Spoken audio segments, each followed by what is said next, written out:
everyone, and welcome to episode 108 of the Social Liability Podcast, the podcast where we discuss those folks in our lives that just violate the social contracts that we all agree to live by. I am your host, The Raspberries, with my co-host, The Buck, bringing you new and interesting stories from the far reaches of the internet. Buck, we're recording this at a really odd time. Typically, when we started doing the split episodes, where we do a Saturday and a Wednesday, a little peek behind the curtain, folks. We would normally do a recording on Saturday for both. I know it's earth shattering. It's breaking hearts and minds, but we had some technical difficulties at episode 107. If you listened, I'm sure you noticed them, and Buck's headset just seemed to fall off the rails. We have no idea what it was. No, actually, upon further review, after going back and really digging into the inner machinations of my setup here, I realized that my wireless headset was indeed not charged, and that all that happened was I simply had the battery die. So, which was that the first thing I asked you if that was the problem? Maybe. I'd have to check. No. It would no. I actually have a very vivid recollection. The very first thing that you asked me was, "Are you serious?" And then you asked me if my headset was dead. No, actually, you went, "Are you serious?" No, I think I actually went dead silent because I was really I was just kind of exacerbated at that point. But I'm actually kind of happy that it didn't work, truth be told, because there is a story this week that I didn't come across it until Sunday, and I just want to cover it. So I'm glad that we were able to get it on this week's episode. But we're going to save that to the end, Buck. We're going to start first with Newsweek.com. Teen claims nipples fell off after freezing them with body spray in a dare. Ah, yes. The youth of the age, still showing how stupid they can be by eating their Tide Pods and choking themselves to death. Well, in this particular case, we have a Liverpool teenager who took a dare to the next level and is feeling the effects years later. The 19-year-old male, whose identity has not been disclosed, told the Liverpool Echo he had been dared by a classmate to spray 2 entire cans of Axe body spray, or Lynx as it's known in England, on his nipples. And now he says they're gone. But one MO expert thinks that's not possible. The Liverpool Echo website did not publish pictures of the student's chest or refer to having seen any evidence to support his claim. A medical expert has previously said it is not possible to freeze one's nipples off with body spray. The student said that after he accepted the challenge, he stood with his chest exposed to one of his former school's changing rooms as a classmate emptied 2 cans directly onto his nipples. The outcome compared to a wart, said the teen, who was 15 at the time. At first, it was just cold. Yeah, no kidding. It was not really a big thing. And then it starts to burn, and you're just waiting for it to finish. It was fine. It was all fine. And then the boy who was actually freezing his nipples flicked both his nipples, and that's when his nipples fell off. The teen admitted that spraying both cans directly on his nipples hurt like raw exposed skin, adding that the discoloration was almost immediate. The incident naturally spread across the school like wildfire. The teen said he barely changed out of his physical education attire and made it to his German class before everybody knew what had happened. I'm in German, just sitting there, and my nipples are gone. I'm just chilling, and people are like, your shirt is bleeding. And there was 2 blood stains from both my nipples. He said that his German teacher stopped the lesson to check on his condition, seemingly perplexed. However, the student rejected an invitation to the nurse's office when offered. The Men's Health article from 2017 actually explored whether Axe body spray could result in the loss of nipples, or whether it was just an urban legend after a Tumblr user wrote about their 2 middle school experiences that appeared similar to that of the Liverpool teen. And it goes on for a little while from these people, blah, blah, blah. But These days, he says he has regrets. I put myself in this position because I accepted the dare. Now I look back on it, how stupid it was that it happened. Now I've got no nipples. Now, Wow.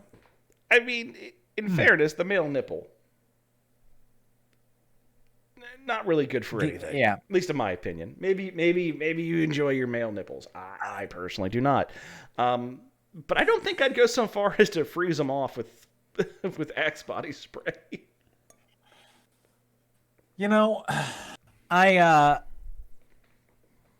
don't really have anything that I can contribute to this. I mean, this is very, very unique in the spectrum of liabilities as far as they go, man. Well, Wow. truth be told, and this might be the only time I ever mention this in my life, I want pictures. I want to see what this dude's chest looks like. I don't even think I'm interested in seeing the pictures. I just, first off, a medical expert says it's not possible. And I would immediately contact any person that he has in his register and tell them to find a new doctor. I mean, like, you're taking compressed air. It's not compressed. Cold. It's not compressed air. It's aerosol.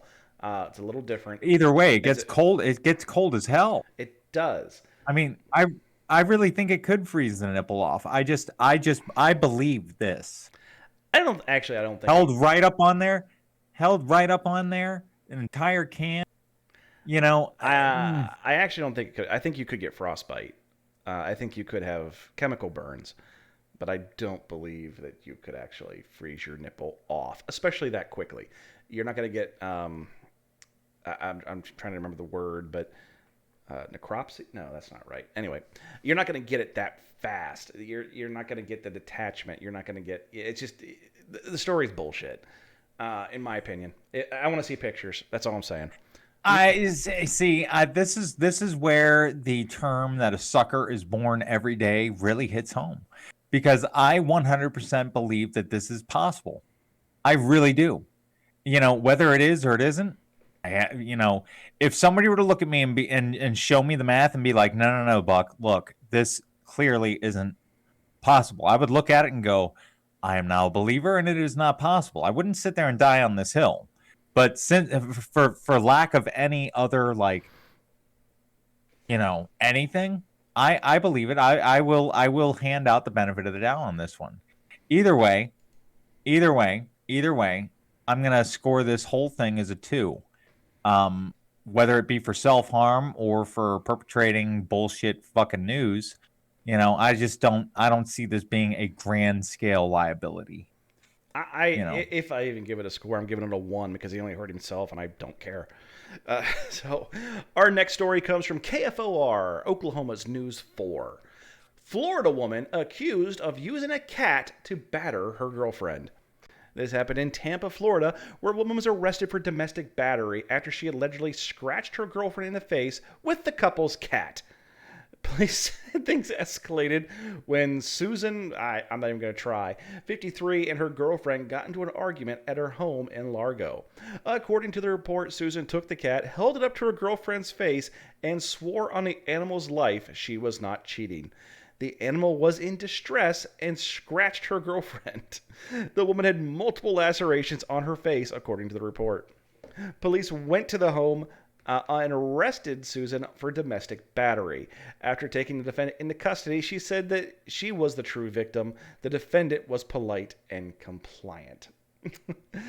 Susan was released on her own recognizance, and jail records show that it was her second arrest for domestic battery since March of 2021. She had a cat as a weapon. When I read it, the first thing I thought was she grabbed the cat by the leg and was beating her with it, But she just I really imagined that same thing. She just took it and took the cat and held it up and had to scratch her face.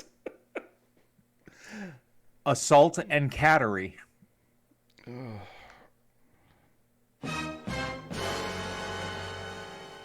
So what would you rate this felonious feline behavior? So it is domestic battery, so I usually give that a higher score. But at the same time, I don't think she actually intended the cat to scratch her face. So while I'm inclined to give it a lower score, this is her second arrest for domestic battery. I'm, Now without, wait, before you score it, man. It's her second arrest and she used a cat. I'm wondering right now, and before you score this on the lower side of the scale, this this may be a real fuddy-duddy, or it may be somebody who's trying to build a better mousetrap and trying to skirt around what they know and have experienced are already the laws and legislations. Like, I'm not going to touch her, but I will facilitate injury through use of something that can fuck up another person. So I just, since it is a second offense, man, I'm not, and think about it, dude. You're normally the one who's like, no, no, no, no, no. And I'm so easy to pass out benefit of the doubt, but everything about this to me screams that someone is trying to exploit a loophole. And that is not okay. And you're bringing the cat into it. No, but like I'm laughing about it because it's the stupidest of all things sinister. Of all the fucking ways that you could exploit or manipulate or massage the system, you're gonna use a motherfucking cat. Like I would have, like if I were to commit domestic abuse, and being a second time offender and knowing that, like, okay, if I'm gonna find a loophole, I'm gonna take a page out of Kevin McAllister's playbook, okay, and I'm like that's what I would do, man. Like that's just it, and I wouldn't use the fucking cat. Like, come on, that's just stupid. I'm giving this person a 4. They're obviously trying to skirt the system. There's a loophole here that they're trying to exploit, and they're not getting by me, man. Because if there's anybody who can exploit a loophole, it's good old Buck. And you ain't getting by me, motherfucker. You get a 4. I'll co-sign it. Why not?